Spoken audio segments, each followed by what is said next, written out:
2027 से पहले योगी का सियासी चक्रव्यूह तैयार, पीडीए की काट में बीजेपी का master plan active. Jat, Gurjar, Kurmi, Dalit चेहरों को मंत्रिमंडल में जगह।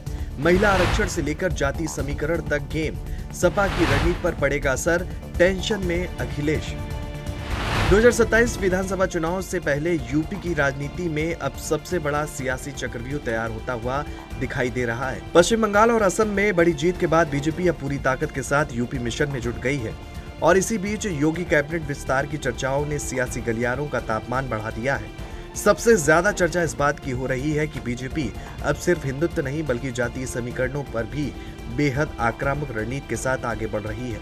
ब्राह्मण, जाट, गुर्जर, कुर्मी और पासी समाज को साधने के लिए बड़े चेहरे मंत्रिमंडल में शामिल किए जा सकते हैं और यही वजह है कि अब सोशल मीडिया पर लगातार कहा जा रहा है कि क्या योगी ने पीडीए फॉर्मूले की काट के लिए नया चक्रव्यूह रच दिया है, क्योंकि जिस पीडीए यानी पिछड़ा दलित अल्पसंख्यक समीकरण को अखिलेश यादव अपनी सबसे बड़ी ताकत मान रहे हैं, अब बीजेपी उसी वोट बैंक में सेंध लगाने की तैयारी करती हुई नजर आ रही है।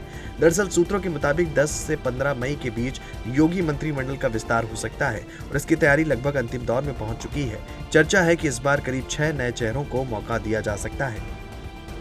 सबसे ज्यादा हलचल महिला और दलित चेहरे को लेकर मची हुई है। फतेहपुर से विधायक कृष्णा पासवान का नाम सबसे आगे बताया जा रहा है। बीजेपी में महिला और पासी समाज दोनों का बड़ा चेहरा मान रही है। इसके अलावा सपा की बागी विधायक पूजा पाल को भी मंत्रिमंडल में जगह मिलने की चर्चा है। बीजेपी का फोकस साफ दिखाई दे रहा है कि वो विपक्ष के पीडीए वोट बैंक में सेंध लगाने की पूरी तैयारी में है। सबसे ज्यादा चर्चा ब्राह्मण और पश्चिम यूपी के समीकरण को लेकर भी हो रही है। सपा से अलग हुए ब्राह्मण चेहरे मनोज पांडे को मंत्रिमंडल में जगह मिलने की अटकलें तेज हैं।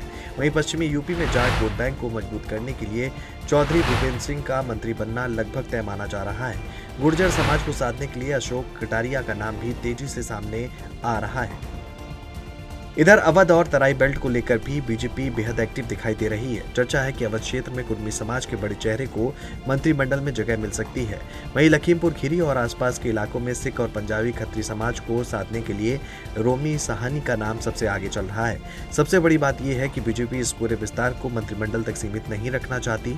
बोर्ड, निगम, आयोग और संगठन में भी बड़े स्तर पर समायोजन की तैयारी बनाई जा रही है। दूसरी तरफ सपा लगातार पीडीए फॉर्मूले और सामाजिक न्याय की राजनीति को आगे बढ़ाने में जुटी है, लेकिन बीजेपी उसी फॉर्मूले को अलग अंदाज में काटने की तैयारी करती हुई दिखाई दे रही है।